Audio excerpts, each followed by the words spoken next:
ibunya stres memikirkan jangan-jangan anak saya kena autoimun, anaknya stres juga karena memikirkan kalau saya punya penyakit seperti ibu bagaimana gitu. Bisa nurun iya gitu, tapi juga bisa juga tidak gitu ya.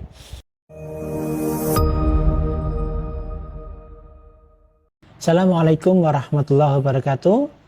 Para pemirsa sekalian, kembali bertemu dengan saya dalam Dr. Arif Nuruddin Official setelah beberapa saat sempat vakum ya.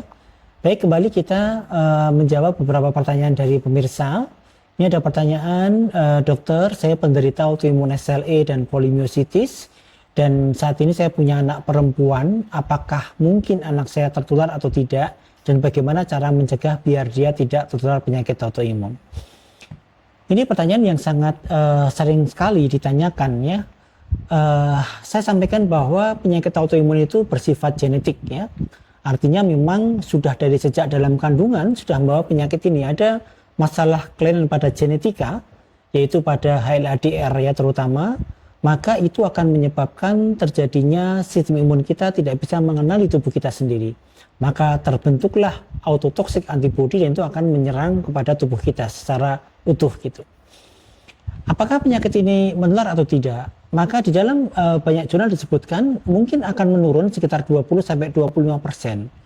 Sebenarnya kalau kita lihat dari prosentasenya tidak terlalu besar. Mungkin kalau kita bandingkan dengan hipertensi, dengan diabetes ya, yang mungkin sampai hampir 50-60% menurunnya kepada keturunannya gitu.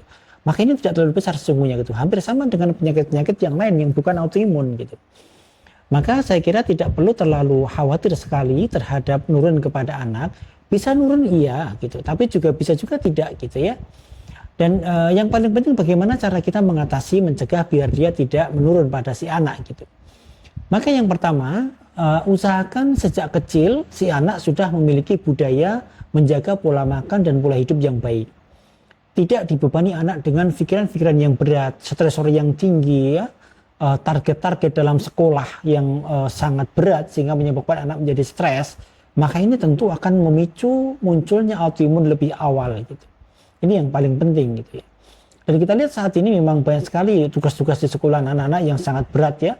Bahkan tidak hanya pulang sore, sudah toh pulang sore, malam pun juga masih harus mengerjakan tugas-tugas PR yang sangat banyak.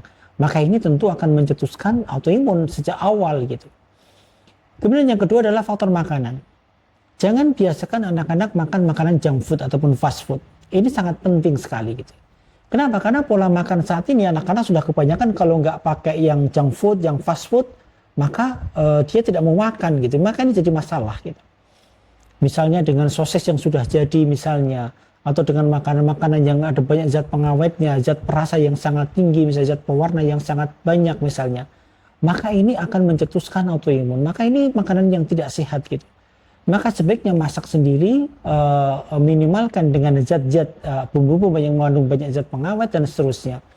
Maka insya Allah dengan menjaga dua hal ini akan bisa mencegah munculnya autoimun sejak dini gitu. Ini yang harus kita lakukan betul gitu.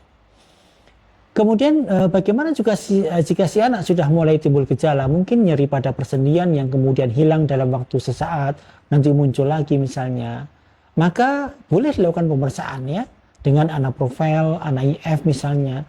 Tapi kalau tidak bergejala, kita tidak usah terlalu mencari-cari, harus periksa gen misalnya, harus periksa bagaimana genomiknya, bagaimana penanda-penanda autoimun yang lain. Kalau tidak ada keluhan, nggak usah. Jadi jika ada keluhan saja gitu ya. Kemudian seandainya dia mungkin sudah kecenderungan ke arah autoimun, mungkin juga tidak harus langsung diberikan methylprednisolone ataupun steroid yang lain gitu. Mungkin cukup dengan vitamin D atau dengan hidroksikloroquine misalnya, dengan obat-obat NSAID yang ringan misalnya, dan kemudian perbaiki pola hidup maupun pola makannya. Insya Allah ini akan bisa mencegah anak dari munculnya autoimun meskipun punya keturunan autoimun gitu. Karena saat ini banyak orang-orang yang stres gara-gara ibunya autoimun nih. Ibunya stres memikirkan jangan-jangan anak saya kena autoimun. Anaknya stres juga karena memikirkan kalau saya punya penyakit seperti ibu bagaimana gitu. Dan stresor ini malah akan memicu autoimunnya muncul gitu. Ini yang mesti kita waspadai bersama gitu. Jadi makanya usahakan ibu tidak flare, ibu dalam kondisi remisi, karena itu nanti akan menenangkan hati si anak ya.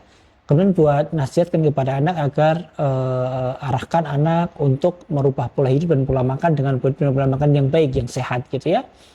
Tawakal kepada Allah, kemudian jika ada keluhan-keluhan bawa kepada dokter yang kompeten, lakukan beberapa pemeriksaan dan hati-hati jangan terlalu gegabah memberikan obat-obatan kepada anak karena itu nanti akan merusak kesehatan organ-organ si anak sendiri.